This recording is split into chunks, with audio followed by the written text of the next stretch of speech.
Hello दोस्तों, स्वागत है आपका हमारे चैनल द पीएच क्लासेस में।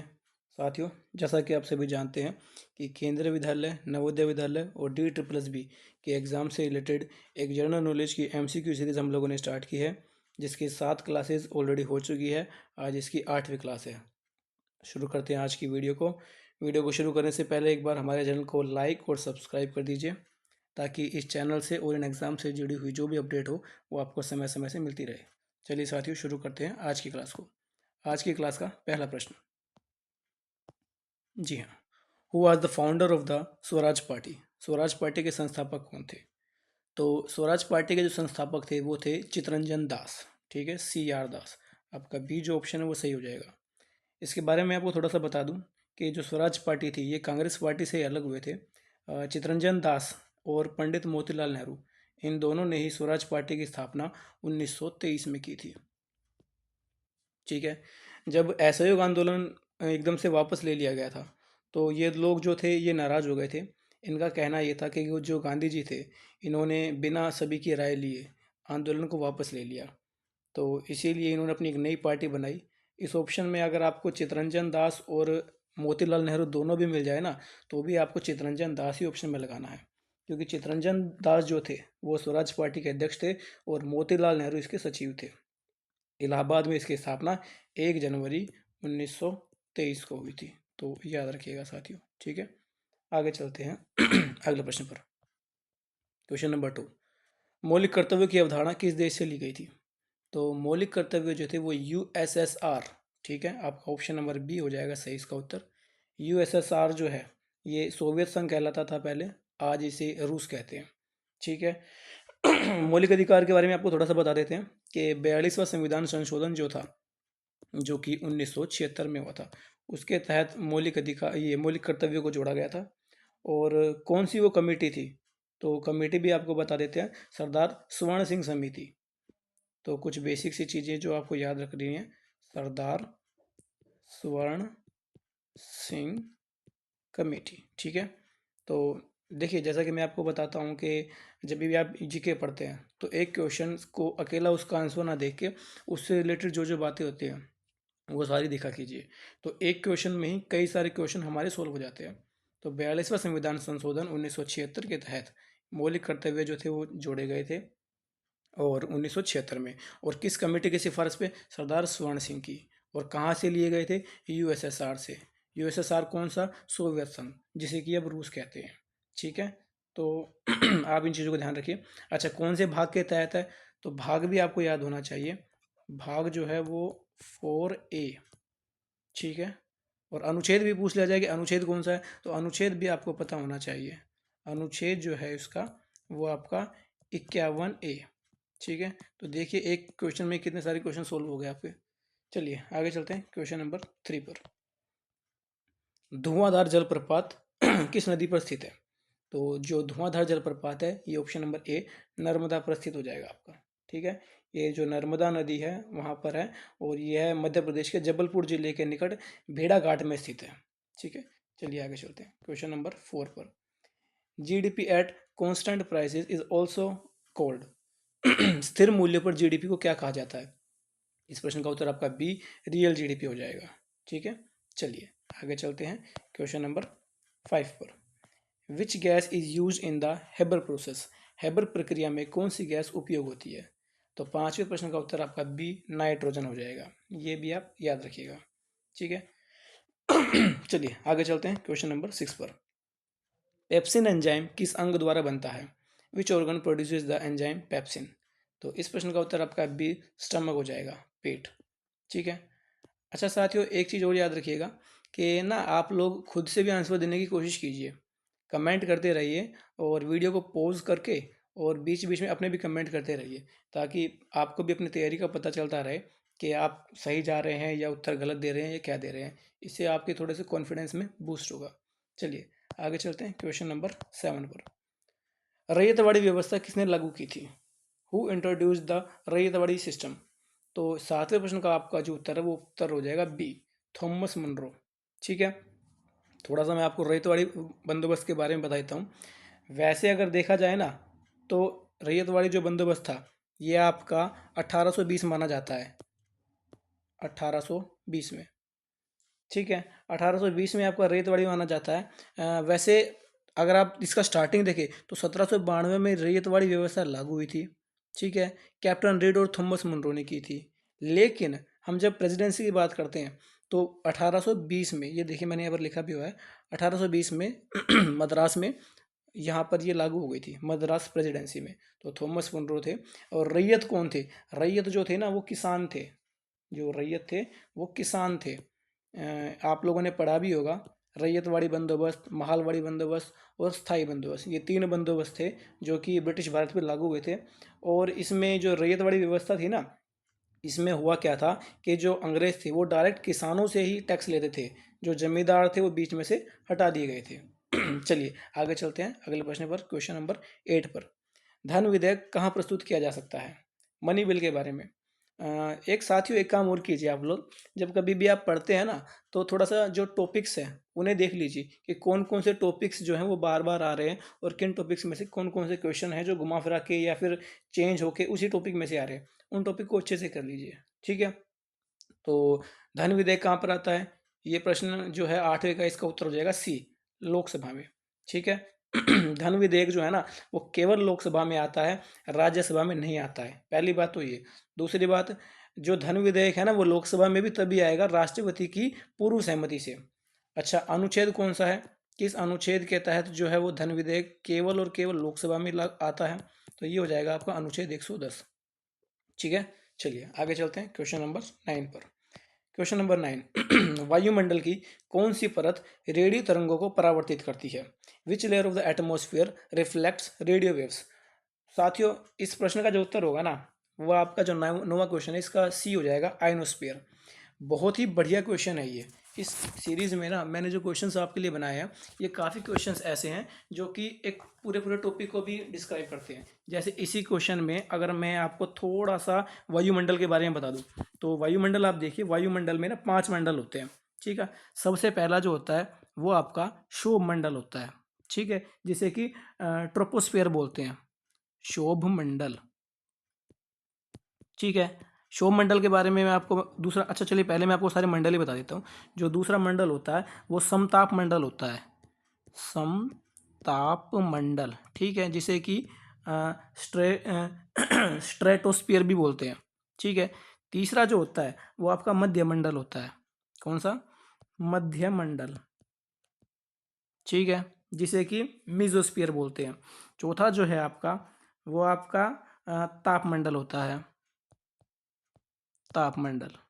ठीक है, जिसे कि आपका थर्मोस्फियर बोलते हैं। और जो पांचवा जो होता है ये आपका बहिर्मंडल होता है। ठीक है, बहिर्मंडल, और इसे बोलते हैं आपका एक्सोस्फियर। सौरमंडल के बारे में आपको बता दूं, जितनी भी वायुमंडल से रिलेटेड घटनाएं होती है ना वो सारी सौरमंडल में होती है। आपका आंधी, तूफान, बारिश, चक्रवात, वो सब सौरमंडल में होता है। ठीक है, समताप मंडल में क्या आता है? समताप मंडल में आपका ओजोन लेयर जो होती है, जो भी आपसे पूछ लिया जाता है कई बार कि ओजोन लेयर कहाँ मिलती है, तो वो आपके समताप मंडल में मिलती है। इसके अलावा ना आपका अगर क्वेश्चन थोड़ा सा घुमा दूँ कि एरोप्लेन जो है वो कहाँ पर उड़ते हैं, तो वो भी समताप मंडल में उड़ते हैं। एरोप्लेन जो है वो समताप मंडल में उड़ते हैं। मध्य मंडल क्या होता है? मध्य मंडल में क्या होता है? इसके अंदर क्या होता है, जो अंतरिक्ष से आने वाले उल्कापिंड होते हैं ना वो आके यहाँ जल जाते हैं। ठीक है, क्योंकि ये सबसे ठंडा एरिया होता है, सबसे ठंडा एरिया होता है ये। ठीक है, तो ये भी आपको पता होना चाहिए। तापमंडल जो होता है वो कौन सा होता है? तापमंडल ऐसा होता है जिसमें कि रेडियो तरंगे, जो कि आपका क्वेश्चन ही है। ठीक है, रेडियो तरंगे जो भी होती हैं सारी की सारी यहाँ पर होती है, रेडियो तरंगे। और जो आपका बहिर्मंडल है ये बिल्कुल बहुत ज़्यादा बाहर हो गया आपका, ये लगभग लगभग आप मान लीजिए कि 700 किलोमीटर से लेके और इन्फिनिटी तक सारा यही बहिर्मंडल होता है। ठीक है, तो इस प्रश्न का उत्तर आपका ऑप्शन नंबर सी, आयनोस्फीयर हो जाएगा, आयन मंडल जिसको बोलते हैं। ठीक है, चलिए आगे चलते हैं क्वेश्चन नंबर 10 पर। स्टैगफ्लेशन किसे कहते हैं? स्टैगफ्लेशन किसे बोलते हैं? इस प्रश्न का आपका उत्तर हो जाएगा सी, हाई इन्फ्लेशन प्लस में लो ग्रोथ। ठीक है, चलिए आगे चलते हैं क्वेश्चन नंबर 11 पर। Which element has the highest electronegativity? सबसे अधिक विद्युत ऋणात्मकता किस तत्व की है? तो 11वें प्रश्न का उत्तर आपका बी फ्लोरीन हो जाएगा। ठीक है, और ये जो फ्लोरीन है इसे हम एफ से भी देखते हैं। चलिए आगे चलते हैं क्वेश्चन नंबर 12 पर। Which vitamin deficiency causes rickets, किस विटामिन की कमी से रिकेटस होता है? तो इस प्रश्न का जो उत्तर है वो आपका डी हो जाएगा। ठीक है, 12वें प्रश्न का उत्तर विटामिन डी, डी ऑप्शन। ठीक है, अच्छा थोड़ा सा और देख लीजिए, विटामिन ए, विटामिन ए से क्या होता है भाई? विटामिन ए से आपका रतौंधी, रतौंधी, ठीक है, जिसे कि आप नाइट ब्लाइंडनेस भी बोलते हैं।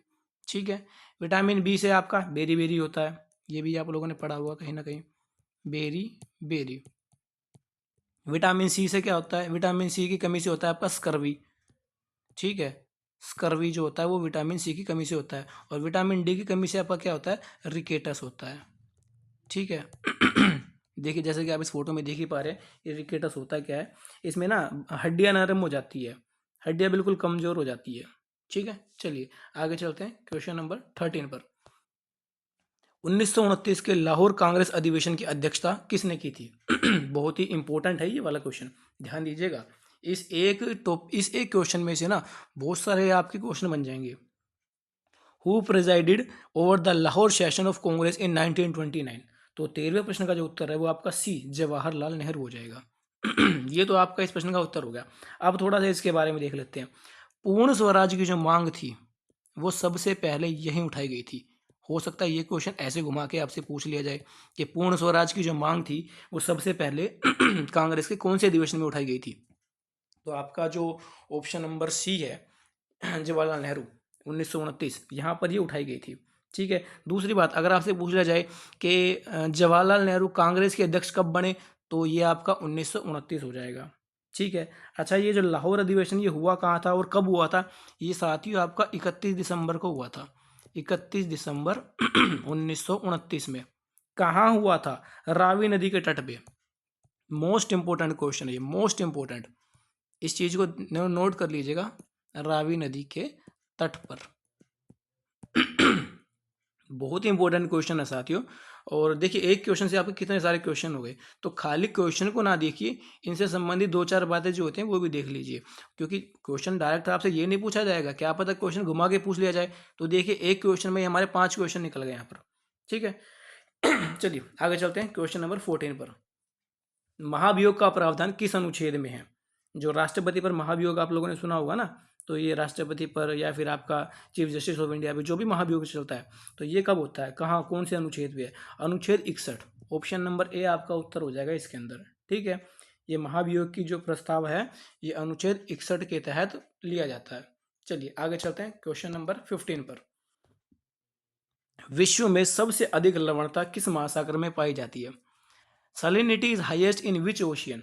ठीक है, तो अगर इस प्रश्न का कहूँ मैं उत्तर, तो आपका ए अटलांटिक महासागर हो जाएगा। ठीक है अटलांटिक महासागर जो है विश्व में सबसे अधिक लवणता अटलांटिक महासागर में पाई जाती है। ठीक है, थोड़ा सा इस क्वेश्चन से रिलेटेड दो बातें और देख लीजिए। एक तो आपने लाल सागर जरूर सुना होगा, लाल सागर, ये रेड सी जो आपने सुना होगा, और एक आपने मृत सागर सुना होगा, डेड सी, डेड सी भी आप लोगों ने जरूर सुना होगा।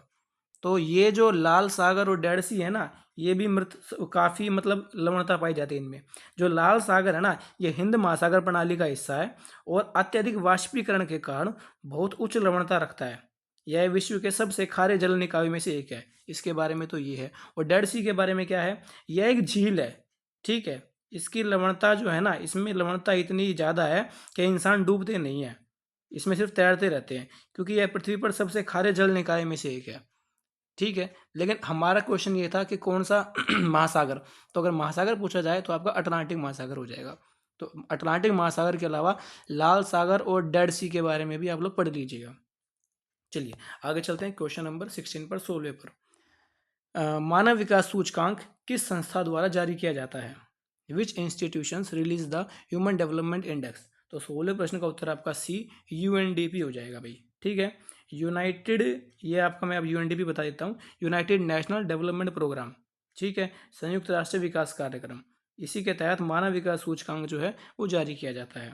इसके ना कुछ क्राइटेरिया होते हैं, जैसे कि लंबी और स्वस्थ जीवन के बारे में, ज्ञान और अच्छा जीवन स्तर, जिसमें प्रति व्यक्ति सकल राष्ट्रीय आय को देखा जाता है। ठीक है, चलिए आगे चलते हैं क्वेश्चन नंबर 17 पर।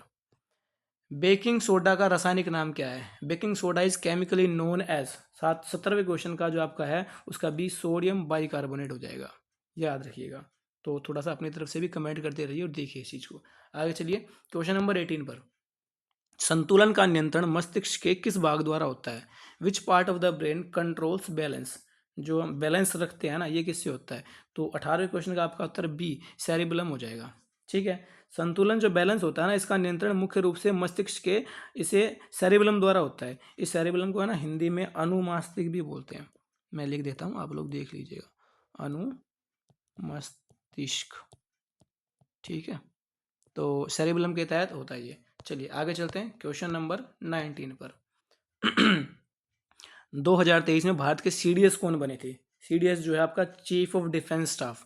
ठीक है, याद रखिएगा, सीडीएस की फुल फॉर्म आ जाए तो चीफ ऑफ डिफेंस स्टाफ। तो 2023 में कौन बने थे? 2023 में भारत के जो सीडीएस बने थे, इस प्रश्न का उत्तर 19वें का बी हो जाएगा, जनरल अनिल चौहान। ठीक है, ये इनकी फोटो है, आप देख सकते हैं। 2023 में ना भारत के सीडीएस जो है, जिसे कि चीफ ऑफ डिफेंस स्टाफ बोलते हैं, वो जनरल अनिल चौहान बने थे। ठीक है, और 30 सितंबर 2022 को नियुक्त हुए थे। अगर आपसे डेट पूछ ली जाए तो ये भी याद रखिएगा, 30 सितंबर 2022 में। ठीक है, और ये ना देश के दूसरे सीडीएस है। पहले सीडीएस कौन थे? जनरल बिपिन रावत। ये भी आप लोग याद रखिएगा कि अगर आपसे पहले पूछ लिया जाए तो जनरल बिपिन रावत, ये जो थे ये देश के पहले सीडीएस थे। ठीक है, और इनके निधन के बाद ही हमारे जनरल अनिल चौहान जो हैं वो देश के दूसरे सीडीएस बने थे। चलिए चलते हैं लास्ट क्वेश्चन पर। इस सीरीज का जो आखिरी क्वेश्चन है वो यही है आपका कि COP 2028 जो क्लाइमेट समिट जो था, ये जो 2023 वाला, ये किस देश में आयोजित किया गया था? इसका आपका सी UAE, संयुक्त अरब अमीरात, इस प्रश्न का उत्तर हो जाएगा। ठीक है, तो साथियों आज की वीडियो में इतना ही। कमेंट जरूर करते रहिए, क्योंकि आपके कमेंट आएंगे तो हमें भी लगेगा कि आप हमारे चैनल से और वीडियो देख तो रहे हैं और उस पर इंटरेस्ट भी ले रहे हैं। तो कमेंट जरूर करते रहे और ना खुद से आंसर देने की कोशिश भी कीजिए। वीडियो को ना बीच बीच में पॉज करके आप क्वेश्चंस के जो आंसर है वो देने की कोशिश कीजिए, तभी तो आपको पता लगेगा कि 20 में से आपके कितने ठीक हो रहे हैं। और एक और चीज़ मैं आपको बताऊं, हमारी जो पिछली सारी वीडियोस है ना, जो भी पिछले जो 7 क्लासेस हुई है, उन सारी वीडियोस को देखिए और उस हिसाब से ना टॉपिक को छाट लो आप। और कि भाई जैसे मान लो RBI का एक टॉपिक है वो बार बार आ रहा है, ठीक है, धन विधेयक का जो टॉपिक है वो बार बार आ रहा है, तो इस टाइप से ना टॉपिक को छाट लो आप और इन चीज़ों को आप देखो और उनके उनके पूरे पढ़ो उनके बारे में। ठीक है, तो ठीक है साथियों, आज की वीडियो में इतना ही। मिलते हैं अगली वीडियो में। धन्यवाद साथियों।